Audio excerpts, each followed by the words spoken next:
Hola, familia. Bienvenidos de nuevo al canal. Hoy no os traigo una simple reacción. Hoy os traigo una historia que parece sacada de una película, una historia sobre prejuicios, orgullo y una verdad tan potente que fue capaz de sacudir a toda una nación a miles de kilómetros de distancia. Preparaos porque vamos a hablar de cómo la televisión nacional de Corea del Sur pidió perdón a España y de los 8 minutos que hicieron temblar Seúl. Todo estalló en una noche que debería haber sido tranquila. De repente la radiotelevisión pública de Corea del Sur, la KBS, emitió un breve documental de tan solo 8 minutos. Un especial sobre España. Lo que nadie esperaba es que ese pequeño reportaje alcanzara una cuota de pantalla del 86%, una cifra que pulverizó todos los récords históricos del género documental en el país. El día después, Corea del Sur no era la misma. Los foros de Internet y las redes sociales colapsaron. Esta no es la España que conocíamos, escribía un espectador.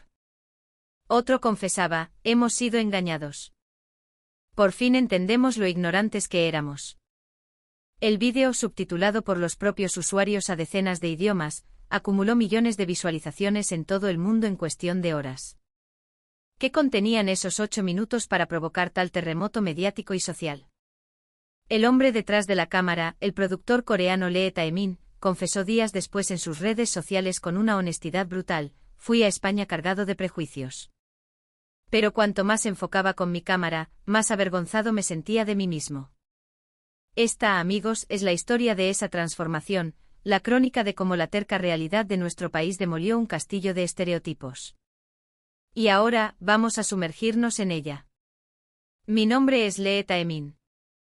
Soy productor de documentales en Seúl y llevo 23 años en esta profesión. Pero jamás en más de 2 décadas de carrera, había vivido algo parecido a lo que sucedió tras la emisión de mi especial de 8 minutos sobre España.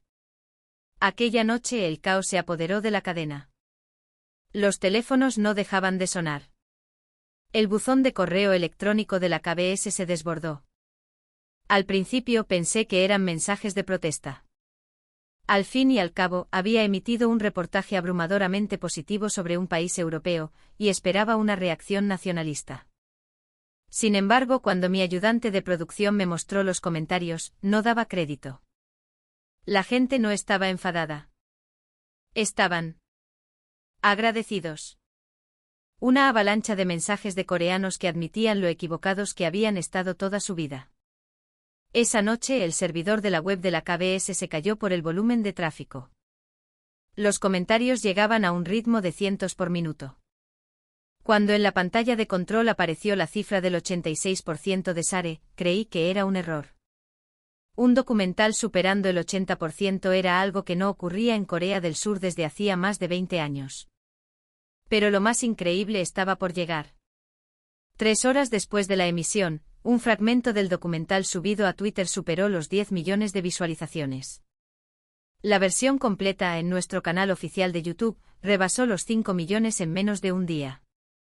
A partir de ahí se desató una locura global. Espectadores de todo el mundo empezaron a crear subtítulos en inglés, chino y, por supuesto, español. Un conocido periodista francés escribió en su Instagram: este documental coreano sobre España me ha obligado a reflexionar sobre mis propios prejuicios.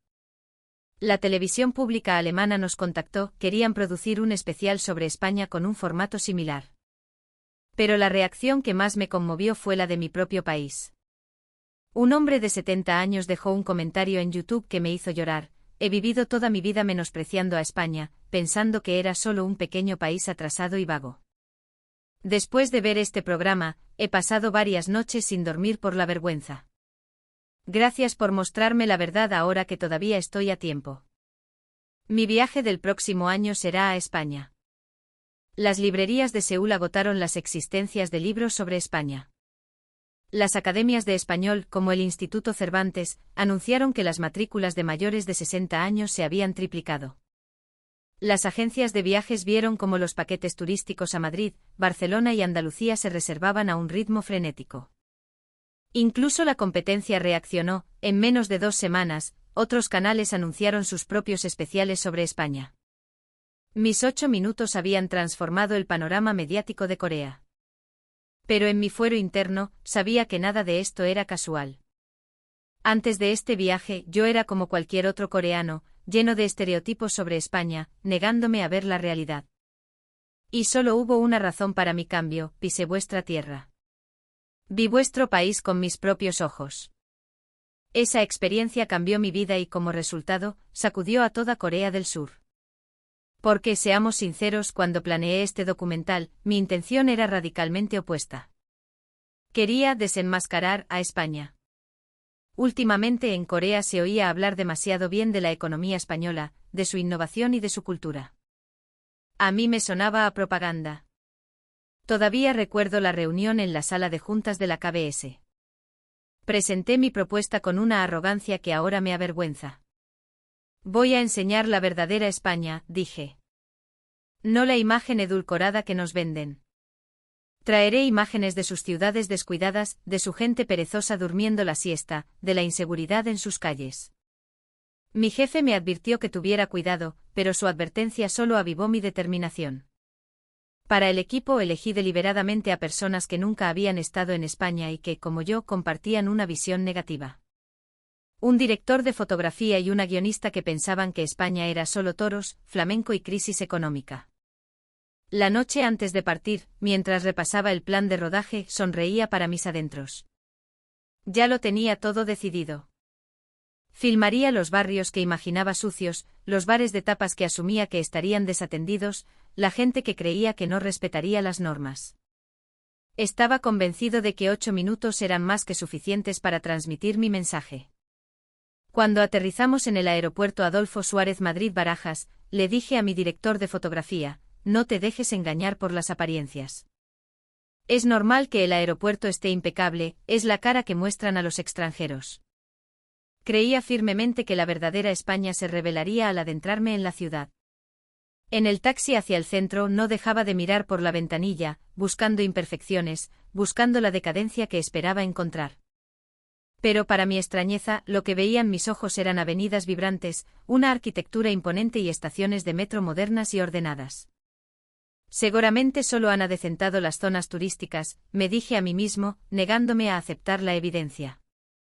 La primera noche en el hotel, mi confianza seguía intacta. Mañana, pensaba, nos meteremos por las callejuelas y captaremos la auténtica realidad. Sin embargo, a la mañana siguiente, mis planes empezaron a desmoronarse. Sucedió en el desayuno del hotel. En cuanto el personal del restaurante se dio cuenta de que era extranjero, se dirigieron a mí en un inglés fluido y perfecto para explicarme el buffet. Y no fue uno, sino todos los empleados, con una amabilidad y profesionalidad que me descolocó. Decidí ponerlos a prueba. Hice peticiones complicadas: que el pan con tomate estuviera más tostado, que el zumo de naranja fuera recién exprimido en ese instante, que el café tuviera unas medidas exactas de leche. Esperaba una mueca de fastidio, una mala cara. En su lugar, recibí una sonrisa y un por supuesto, señor, ningún problema. Incluso al ver que dejaba algo en el plato, una camarera se acercó preocupada para preguntarme si no era de mi agrado y me ofreció traerme otra cosa. Cuando salimos a la calle con las cámaras por primera vez, ocurrió lo mismo. Al preguntar por una dirección, todo el mundo se paraba a ayudar. Ancianos, estudiantes, ejecutivos trajeados. Todos interrumpían su camino para indicarnos con una paciencia infinita. Un hombre de mediana edad, al ver nuestra confusión, nos acompañó personalmente durante 3 calles hasta dejarnos en la puerta de nuestro destino. ¿Es esta la famosa calidez española?, me preguntaba, cada vez más desconcertado.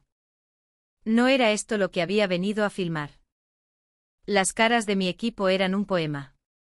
Nada de lo que veíamos encajaba con nuestras ideas preconcebidas.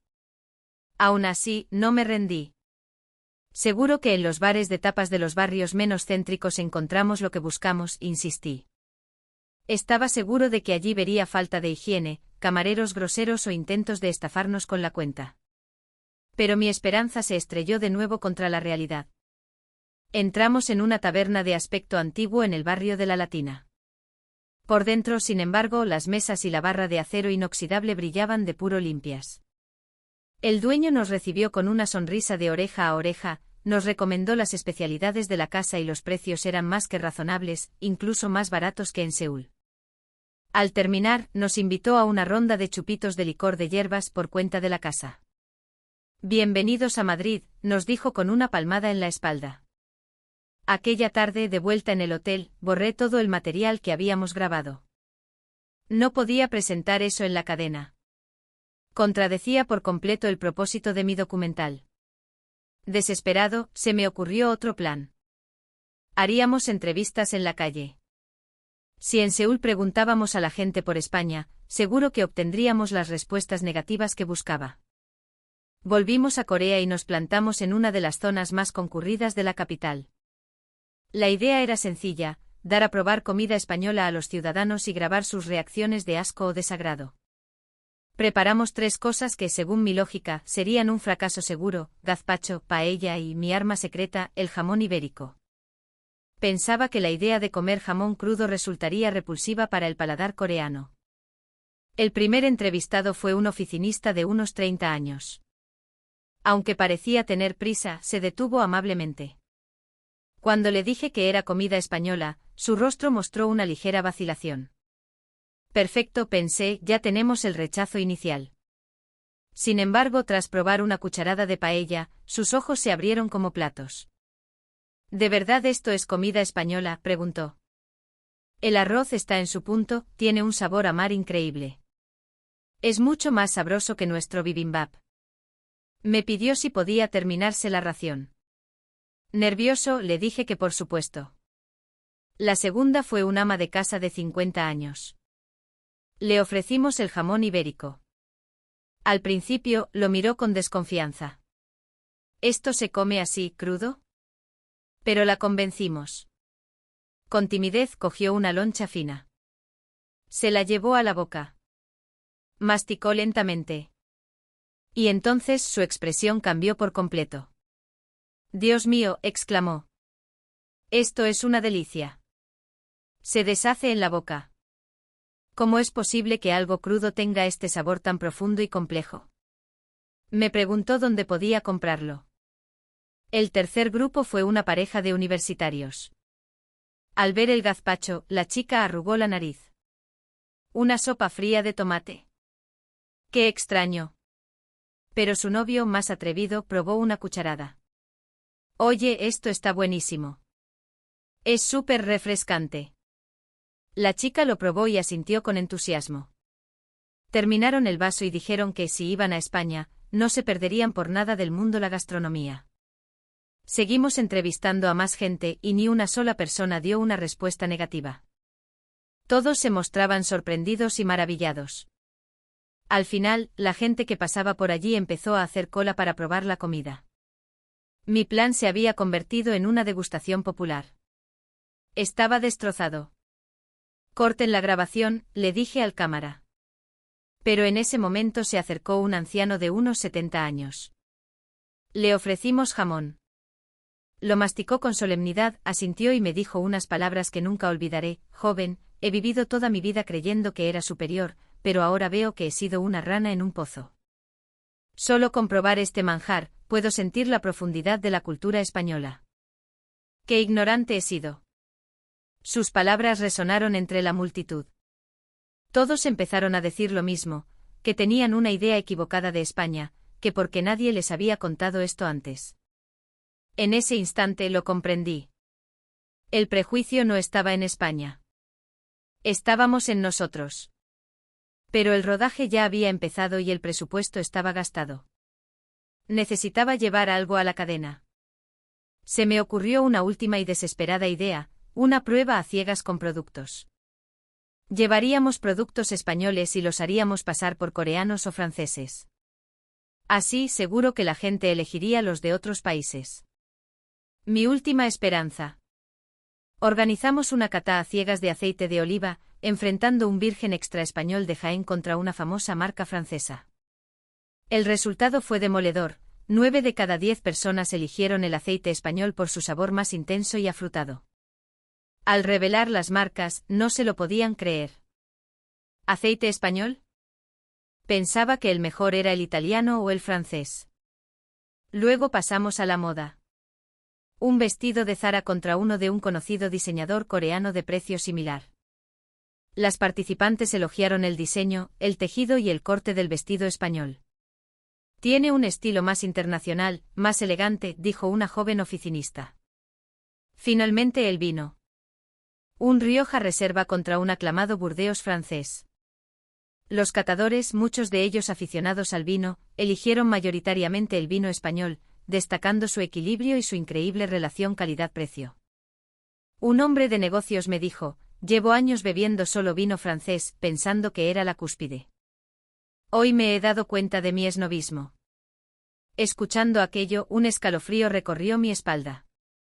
La creencia de que Corea era superior en todo empezaba a parecerme una peligrosa ilusión. De vuelta a la oficina, el director de fotografía me preguntó: Taemin, ¿cómo vamos a editar esto? Los resultados eran la antítesis de nuestra idea original. No sabía qué hacer.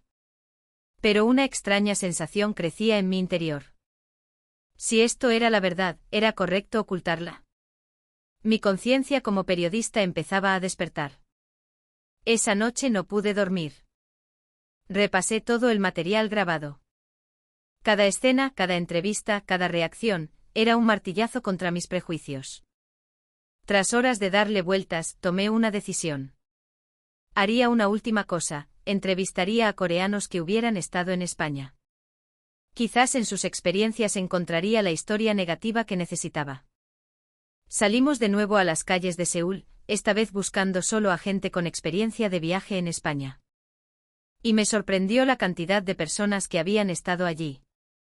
La primera fue una mujer de 30 años. Había viajado a Barcelona con amigas. Fui sin expectativas, solo porque era un destino relativamente barato. Pero me quedé maravillada. El metro es una obra de arte, la gente es amable, la arquitectura de Gaudí te deja sin palabras. ¿Y la seguridad?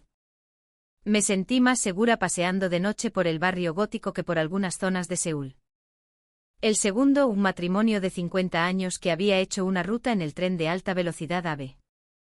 Mi mujer quería ir, yo fui a regañadientes, confesó el marido entre risas. Pero volví enamorado. La puntualidad y comodidad del AVE, la forma en que te atienden en los restaurantes, la pasión con la que te hablan de su historia.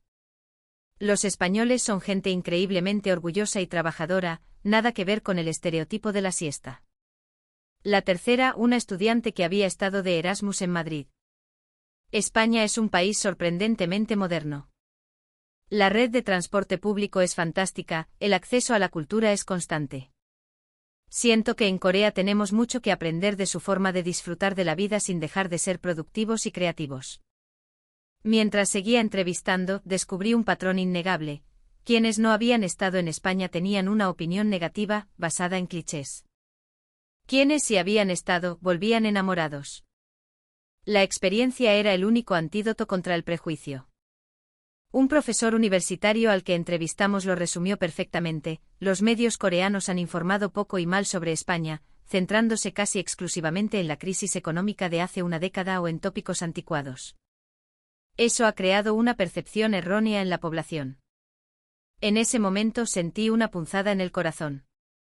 Lo que yo había intentado hacer era, precisamente, esa misma clase de periodismo tóxico y manipulador.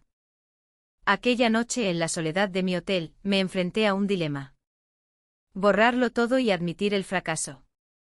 O mostrar la verdad, aunque eso significara humillarme públicamente. Tras una noche en vela, tomé la decisión más difícil de mi carrera. Mostraría la verdad. Admitiría mi error. Decidí que era lo mínimo que le debía a mi profesión. Al día siguiente en la sala de montaje, mis manos temblaban. Le dije al editor: móntalo tal y como lo grabamos. La verdad no se puede ocultar. El editor me miró atónito. ¿Estás seguro? Tu reputación quedará por los suelos. No importa, respondí. Mi reputación es menos importante que la verdad. Pero surgió otra duda. ¿Entendería la audiencia el cambio de rumbo? Fue entonces cuando tomé la decisión más importante: añadiría una confesión personal al principio del documental. Miraría a cámara y explicaría con total sinceridad que mi intención inicial era hacer un reportaje negativo, pero que España me había demostrado lo equivocado que estaba. Cuando le presenté la idea a mi jefe, esperaba que me despidiera. En cambio, después de ver el material en silencio, asintió y dijo: es una buena elección, Taemin. Informar con la verdad es el deber de un periodista. Tu honestidad hará el reportaje aún más poderoso. En la reunión con los directivos, la reacción fue distinta. Los más veteranos se opusieron frontalmente. Un reportaje positivo sobre España. La audiencia nos va a crucificar, gritó uno. Pero los directivos más jóvenes me apoyaron. Esto es exactamente lo que necesitamos. Las nuevas generaciones ya tienen una visión positiva de España. Es la cadena la que se ha quedado anclada en el pasado. Finalmente se aprobó la emisión con una condición: no podía durar más de 8 minutos. Querían minimizar el impacto. Acepté. Pensé que 8 minutos, bien concentrados, podían ser más impactantes que 1 hora. Pasé noches enteras en la sala de montaje, condensando horas y horas de grabación en esos fatídicos 8 minutos. La parte más difícil fue grabar mi confesión. Mirando fijamente a la cámara con la voz temblorosa, conté toda la verdad sobre mis prejuicios y cómo se habían desvanecido. Cuando vimos el montaje final en la sala de visionado, no pude contener las lágrimas. Esos 8 minutos eran el reflejo de mi propia ignorancia. Un silencio denso llenó la sala. Nadie dijo nada, pero todos entendieron el peso del mensaje. El día de la emisión, el país entero reaccionó. Lo que pasó después ya lo sabéis. El 86% de Sare. El colapso de las redes. Y un cambio social sin precedentes. Libros, clases de español, viajes. Corea del Sur se había enamorado de España. De la España real. La reacción internacional fue igual de abrumadora. El vídeo se convirtió en un símbolo de la lucha contra los estereotipos en todo el mundo. Recibí mensajes de periodistas de Brasil, Alemania, Francia. Todos inspirados para hacer reportajes similares sobre sus propios prejuicios hacia sus países vecinos. 6 meses después, me invitaron a una conferencia internacional de radiodifusión en Madrid. Allí, en la misma ciudad que había demolido mis prejuicios, escuché historias de cómo mi documental había inspirado a la gente. Un profesor alemán lo usaba en sus clases para hablar de la xenofobia. Una productora francesa había hecho un especial sobre Alemania que había sido un éxito. Un productor español me dio un abrazo y me dijo: gracias a tu valentía, las relaciones entre nuestros pueblos están mejorando. Tú has creado el principio de ese cambio. Escuchar aquello me emocionó profundamente. Solo había contado la verdad, pero la verdad, a veces, tiene el poder de cambiar el mundo. Y esa, familia, es la historia. La historia de cómo la luz de nuestro país fue tan brillante que consiguió cegar a la ignorancia a miles de kilómetros. Por eso, os pido que recordéis siempre la lección de Taemin. No juzguéis sin conocer. No creáis las imágenes prefabricadas. Tened el valor de buscar vuestra propia verdad. Porque ese es el primer paso para construir un mundo sin prejuicios. Gracias por haberme acompañado en este viaje. Si os ha emocionado esta historia, dejad un buen like, suscribíos al canal y contadme en los comentarios qué prejuicios habéis logrado derribar vosotros.